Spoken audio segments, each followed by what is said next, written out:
కేంద్రంలోనూ రాష్ట్రంలోనూ ఉన్న ఎన్డీఏ ప్రభుత్వాల డబుల్ ఇంజన్ సర్కార్ పైన పారిశ్రామికవేత్తలకు నమ్మకం ఏర్పడడం వల్లే విశాఖ సిఐఐ సమ్మిట్ లో వచ్చిన 13 లక్షల కోట్ల రూపాయల భారీ పెట్టుబడులకు నిదర్శనమని కేంద్ర ఉక్కు భారీ పరిశ్రమల శాఖ సహాయ మంత్రి భూపతిరాజు శ్రీనివాసవర్మ అన్నారు. సోమవారం భీమవరంలోని జిల్లా బీజేపీ కార్యాలయంలో ఏర్పాటు చేసిన విలేకరుల సమావేశంలో ఆయన మాట్లాడుతూ విశాఖలో నిర్వహించిన 30వ సిఐఐ సమ్మిట్ భారీ విజయవంతమైందని ఊహించిన దానికంటే పెద్ద ఎత్తున పెట్టుబడులు వచ్చాయని పేర్కొన్నారు. రాష్ట్ర అభివృద్ధికి ప్రధానమంత్రి నరేంద్ర మోడీ అన్ని విధాలుగా సహకరిస్తూ గత 18 నెలల్లో లక్షలాది కోట్లతో మౌలిక సదుపాయాల కల్పనకు నిధులు మంజూరు చేశారని అన్నారు. ముఖ్యమంత్రి Chandrababu Naidu Singapore, UAE, London వంటి దేశాల్లో పర్యటించి పారిశ్రామికవేత్తల్లో పెట్టుబడులు పెట్టాల్సిందిగా కోరడంతో పాటు మంత్రి లోకేష్ ఆస్ట్రేలియాలో పర్యటించి పారిశ్రామికవేత్తలను కలిసి పెట్టుబడి పెట్టవలసిందిగా ఆహ్వానించారని అన్నారు. 12 రంగాల్లో 13 లక్షల కోట్లు పెట్టుబడి పెట్టేందుకు ఎంఓయూలు చేసుకున్నారని, అత్యధికంగా ఇంధన రంగం, పరిశ్రమల రంగంలో పెట్టుబడులు పెట్టేందుకు ముందుకు వచ్చారని పేర్కొన్నారు. తాను ప్రాతినిధ్యం వహిస్తున్న ఉక్కు శాఖకు చెందిన విశాఖ స్టీల్ ప్లాంట్ లాభాలు పట్టించేందుకు కేంద్రం నుండి భారీ ప్యాకేజీ సాధించడం, కొత్తగా ఆర్సెల్ఆర్మిట్టల్ నిప్పాన్ స్టీల్ ఇండియా అనకాపల్లి జిల్లా ముతుకూరు వద్ద సుమారు 1.4 లక్షల కోట్ల భారీ పెట్టుబడితో స్టీల్ ప్లాంట్ ఏర్పాటు ముందుకు రావడం, విజయనగరం జిల్లా గుర్ల మండలం కెల్లా గ్రామంలో 8,570 కోట్ల వ్యయంతో గ్రీన్ఫీల్డ్ ఇంటిగ్రేటెడ్ స్టీల్ ప్లాంట్ ను నిర్మించేందుకు సూపర్ స్మెల్టర్స్ లిమిటెడ్ ముందుకు రావడం చాలా సంతోషంగా ఉందని శ్రీనివాసవర్మ అన్నారు. విశాఖలో నిర్వహించినటువంటి సిఐఐ సమ్మిట్ ఏదైతే ఉన్నదో పెద్ద ఎత్తున విజయవంతమైందనేటువంటి విషయాన్ని తెలియజేయడానికి సంతోషిస్తూ ఉన్నా. రాష్ట్రంలో గతంలో ఎప్పుడూ లేని విధంగా పెద్ద ఎత్తున సమ్మిట్ నిర్వహించడం, అనుకున్న దానికంటే కూడా పెద్ద ఎత్తున స్పందన రావడం జరిగిందనేటువంటి విషయం మనందరికీ కూడా తెలుసు.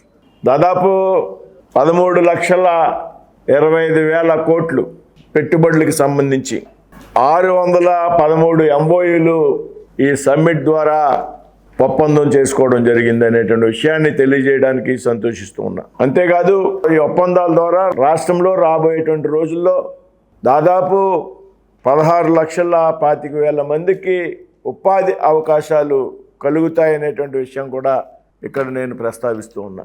ఇలా ఆంధ్రప్రదేశ్లో పెట్టుబడులు పెట్టడానికి అనేక మంది పారిశ్రామికవేత్తలు ముందుకు వస్తున్నటువంటి సందర్భం.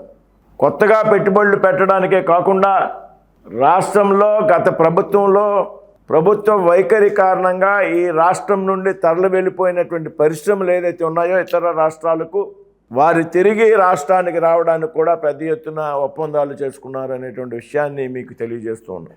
ఇవాళ ఇంత పెద్ద ఎత్తున సిఐఐ సమ్మిట్లో ఎంఓయూలు కుదిరాయి, పెద్ద ఎత్తున పెట్టుబడులు రాష్ట్రానికి వస్తున్నాయి అంటే ఇవాళ రాష్ట్రంలో కేంద్రంలో ఉన్నటువంటి ఎన్డీఏ ప్రభుత్వాల కారణంగా అనేటువంటి విషయాన్ని సందర్భంగా ప్రస్తావిస్తుంది. భారతీయ జనతా పార్టీ ముందు నుండి కూడా చెప్తా ఉంది, డబుల్ ఇంజన్ సర్కారు వల్ల అభివృద్ధి మరింత వేగంగా కొనసాగుతుంది అనేటువంటి ఏదైతే విషయాన్ని మేము పదే పదే ప్రస్తావిస్తున్నామో, రాష్ట్రంలో కానీ కేంద్రంలో కానీ ఒకే పార్టీ యొక్క లేదా ఒకే కూటమి యొక్క ప్రభుత్వాలు అధికారంలో ఉండడం వల్ల అభివృద్ధి మరింత వేగవంతంగా జరుగుతుంది అనేటువంటి విషయాన్ని మేము పదే పదే చాలాసార్లు ప్రస్తావించాం. దానికి వాస్తవ రూపం ఇవాళ ఆంధ్రప్రదేశ్లో పెట్టుబడులు పెట్టడానికి పూర్తిగా వెనకంజ వేసి ఉన్న పరిశ్రమలు కూడా బయట రాష్ట్రాలకి తరలించేటువంటి ప్రక్రియ నుండి ఇవాళ రాష్ట్రానికి పెద్ద ఎత్తున పెట్టుబడులు పెట్టడానికి ముందుకు వస్తున్నారంటే ఇవాళ కేంద్ర రాష్ట్ర ప్రభుత్వాల యొక్క వైఖరి ఏదైతే ఉన్నదో దాని కారణంగా మాత్రమే ఇది సాధ్యమైంది అనేటువంటి విషయాన్ని సందర్భంగా చెప్తున్నాను. ప్రధానమంత్రి నరేంద్ర మోడీ గారి పెద్ద ఎత్తున రాష్ట్రానికి సహకారం అందిస్తున్నటువంటి కారణంగా రాష్ట్రంలో మౌలిక సదుపాయాల విషయంలో కొన్ని లక్షల కోట్ల రూపాయలు ఆంధ్రప్రదేశ్కి కేటాయిస్తున్నటువంటి సందర్భం. అదేవిధంగా రాష్ట్ర ముఖ్యమంత్రి చంద్రబాబు నాయుడు గారు అనేక దేశాలు పర్యటనలు చేసి ఈ మధ్యకాలంలో కూడా లండన్ వెళ్ళారు. పెద్ద ఎత్తున పారిశ్రామికవేత్తలను ఆహ్వానించడం ద్వారా, అదేవిధంగా లోకేష్ గారు ఈ మధ్యకాలంలో ఆస్ట్రేలియా పర్యటన చేసి దుబాయ్ వెళ్ళారు. ముఖ్యమంత్రి చంద్రబాబు నాయుడు గారు పలు దేశాల పర్యటనల ద్వారా పెద్ద పెద్ద పారిశ్రామికవేత్తలను కలవడం ద్వారా ఆంధ్ర రాష్ట్రంలో పెట్టుబడులు పెట్టండి అని వారు ఆహ్వానించడం ద్వారా వారికి ఒక భరోసా కల్పించడం ద్వారా ఇది సాధ్యమైంది అనేటువంటి విషయాన్ని మనంతా కూడా గమనించాల్సినటువంటి అవసరం ఉంది. ముఖ్యంగా ఆంధ్ర రాష్ట్రంలో పెద్ద ఎత్తున ఇంధన రంగంలో పెట్టుబడులు పెట్టడానికి, పెద్ద ఎత్తున పరిశ్రమలు స్థాపించడానికి పారిశ్రామికవేత్తలు ముందుకు రావడం జరిగింది అనేటువంటి విషయాన్ని సందర్భంగా తెలియజేస్తూ ఉన్నా. ముఖ్యంగా స్టీల్ పరిశ్రమకి సంబంధించి నాకు చాలా ఆనందంగా ఉంది, చాలా గర్వపడుతున్న స్టీల్ శాఖ మంత్రిగా. నేను కేంద్రంలో నరేంద్ర మోడీ గారు నన్ను మంత్రివర్గంలోకి తీసుకున్నాక వెంటనే ఏదైతే స్టీల్ శాఖ, భారీ పరిశ్రమల శాఖ నాకు కేటాయించారో నేను కొంత ఆందోళన చెందడం జరిగింది.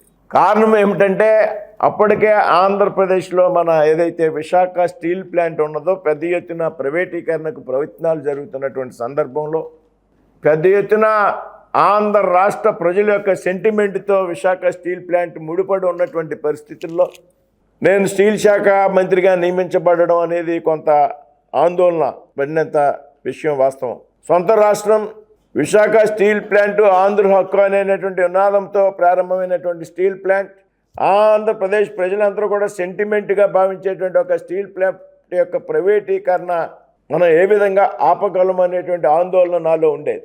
అయితే అటువంటి పరిస్థితుల్లో ప్రైవేటీకరణని ఆపు చేయాలనేటువంటి మేము చేసినటువంటి ప్రయత్నాలు అవుతున్నాయో, ఏదైతే రాష్ట్ర ముఖ్యమంత్రి గారు, ఉప ముఖ్యమంత్రి గారు, లోకేష్ గారు, అదేవిధంగా దేశ ఆర్థిక మంత్రి నిర్మలా సీతారామన్ గారు, అమిత్ షా గారు, పీయూష్ గోయల్ గారు, వీరందరి సహకారం కారణంగా ఏదైతే మా కేబినెట్ శాఖ మంత్రి ఉన్నారో కుమారస్వామి గారు ముఖ్యంగా ప్రత్యేకమైనటువంటి శ్రద్ధ కారణంగా 11,500 కోట్ల ప్యాకేజీని ప్రకటించి విశాఖ స్టీల్ ప్లాంట్ని ప్రైవేటీకరణ కాకుండా ఆపు చేయగలిగేటువంటి విషయాన్ని ఈ సందర్భంగా మీ అందరికీ కూడా గుర్తు చేస్తున్నా. అంతేకాదు ఇవాళ రాజయ్యపేట దగ్గర, అనకాపల్లి దగ్గర ఆర్ఎస్ఎల్ మెటల్ ఒక అతిపెద్ద స్టీల్ ప్లాంట్ని ప్రారంభించడం, దేశంలోనే అతిపెద్ద స్టీల్ ప్లాంట్ అది. దాదాపు 17.5 మిలియన్ టన్స్ యొక్క కెపాసిటీతో అది ప్రారంభించబోతా ఉన్నారు.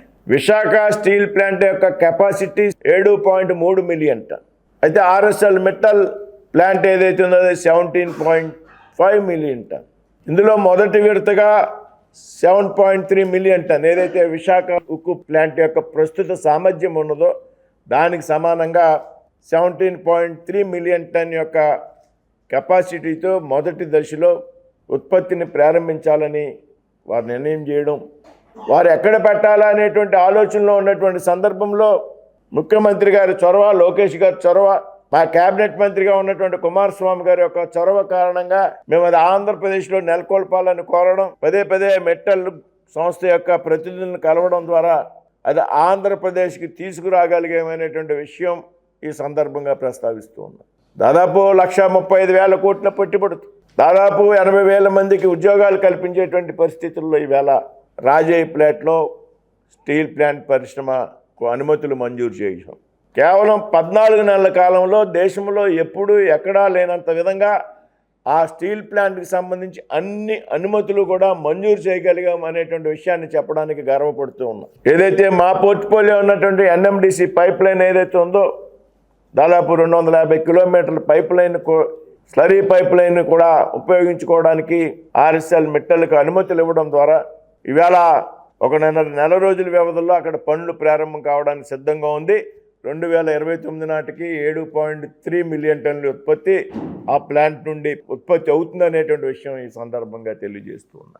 ఈ విధంగా విశాఖ స్టీల్ ప్లాంట్ యొక్క ప్రైవేటీకరణ ఆపడంతో పాటు అదనంగా పెద్ద ఎత్తున కొత్తగా స్టీల్ ప్లాంట్ మంజూరు చేయడం అనేది కూడా ఆనందించదగ్గ విషయం అనేటువంటి విషయాన్ని సందర్భంగా చేస్తున్నా. ఇకపోతే అదనంగా నిన్న మొన్న జరిగినటువంటి ఏదైతే సిఐఐ సదస్సు ఉన్నదో దానిలో మరొక స్టీల్ ప్లాంట్కి రూపకల్పన చేయడం జరిగింది. ఏదైతే విజయనగరం జిల్లాలో ఉన్నటువంటి గుర్ల మండలం కల్ల గ్రామంలో దాదాపు 8,500 కోట్ల యొక్క పెట్టుబడితో 2 మిలియన్ టన్ కెపాసిటీతో మరొక కొత్త స్టీల్ ప్లాంట్కి ఒప్పందం చేసుకోవడం జరిగింది. సూపర్ స్మెల్టర్స్ లిమిటెడ్ కలకత్తాకు చెందినటువంటి గ్రూప్ ఇది.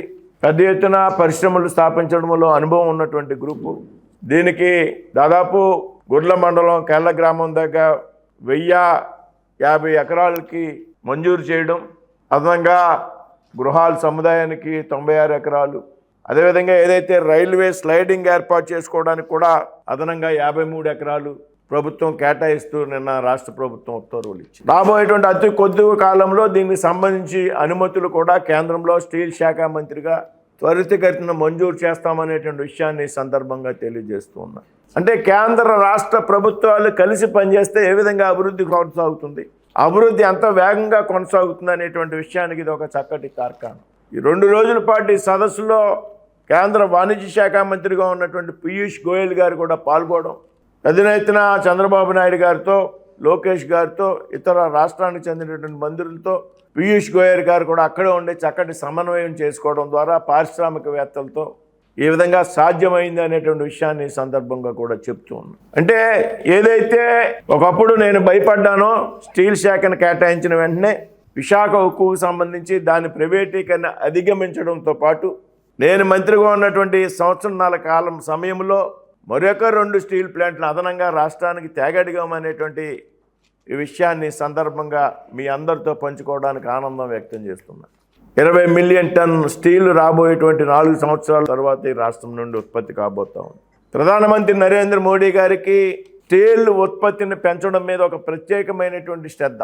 ఏ దేశం అయితే స్టీల్ ఉత్పత్తిలో అగ్రగామిగా ఉంటుందో ఆ దేశం జీడిపి అభివృద్ధి చెందుతుంది అనేటువంటిది ఒక ఆలోచన. భారతదేశం ఒక బలమైనటువంటి ఆర్థిక శక్తికి ఎదగాలి అంటే స్టీల్ ఉత్పత్తి ద్వారా మాత్రమే సాధ్యమవుతుంది అనేటువంటి ఆయన ఒక ఆలోచన. 2030 సంవత్సరం నాటికి భారతదేశం యొక్క స్టీల్ ఉత్పత్తి 300 మిలియన్ టన్నుకి చేరాలి అనేటువంటిది ఆయన యొక్క ఆలోచన. అందులో భాగంగానే పెద్ద ఎత్తున స్టీల్ ఉత్పత్తుల్ని పెంచేటువంటి ప్రయత్నం ఈరోజు మేము చేస్తున్నాం అనేటువంటి విషయాన్ని ఈ సందర్భంగా చెప్తూ ఉన్నా. నరేంద్ర మోడీ గారు, చంద్రబాబు నాయుడు గారు, లోకేష్ గారు, నిర్మలా సీతారామన్ గారు కానివ్వండి, పీయూష్ గోయల్ గారు కానీ వీళ్ళందరి యొక్క సంయుక్త కృషి కారణంగా పెద్ద ఎత్తున గూగుల్ డేటా సెంటర్ 1,33,000 కోట్ల పెట్టుబడితో విశాఖపట్నంలో నెలకొల్పడానికి నిర్ణయించడం జరిగింది. దానికి తోడు ఇప్పుడు అనదరంగా రిలయన్స్ 1000 మెగావాట్ల అధునాతన డేటా సెంటర్ను ప్రారంభించడానికి దాదాపు 1,10,000 కోట్లు పెట్టుబడులు పెట్టడానికి ముందుకు. అంతేకాదు బ్రూక్ఫీల్డ్ సంస్థ కూడా 1000 మెగావాట్లతో డేటా సెంటర్ని 1,10,000 కోట్లతో నెలకొల్పడానికి ముందుకు వచ్చాయి. ఈ రకంగా ఈ 3 సంస్థలు కలిపి ఏదైతే గూగుల్ కానీ, రిలయన్స్ కానీ, బ్రూక్ఫీల్డ్ కానీ ఈ 3 సంస్థలు కలిపి దాదాపు 3,53,000 కోట్ల రూపాయలతో ఇవాళ డేటా సెంటర్ని డెవలప్ చేయడానికి ముందుకు వచ్చాయి. అంతేకాదు బ్రూక్ఫీల్డ్ అనేటువంటి ఏదైతే గ్రూప్ ఉందో ఈ గ్రూపు డేటా సెంటర్తో పాటు ఏదైతే ఆంధ్రప్రదేశ్లో రెన్యూవబుల్ ఎనర్జీకి సంబంధించి మరొక 1,06 కోట్ల రూపాయలు పెట్టుబడులకి ఒప్పందాలు చేసుకోవడం జరిగింది. ఈ విధంగా ఆంధ్రప్రదేశ్ ప్రభుత్వం నిర్వహించినటువంటి సిఐఐ సదస్సు ఏదైతే ఉన్నదో ఈ సదస్సు ఒక బిగ్ హిట్ ఇవాళ ఆంధ్ర రాష్ట్రానికి. ఆంధ్రప్రదేశ్ భవిష్యత్తు విషయంలో మనంతా కూడా ఆందోళన చెందేటటువంటి సందర్భంలో ఆంధ్రప్రదేశ్లో పెట్టుబడులు పెట్టడానికి ఎవరైనా ముందుకు వస్తారా లేదా అనేటువంటి అనుమానం ఉన్నటువంటి సందర్భంలో పెద్ద ఎత్తున ఊహించిన దానికన్నా దాదాపు రెట్టింపు పెట్టుబడులు ఈ సందర్భంగా ఆంధ్రప్రదేశ్ రావడానికి ఒప్పందాలు చేసుకోవడం చాలా ఆహ్వానించదగిన పరిణామం, అభినందించదగ్గ పరిణామం. దానంతా కూడా సంతోషించవలసినటువంటి పరిణామాన్ని సందర్భంగా మీ అందరికీ కూడా తెలియజేసుకుంటాం.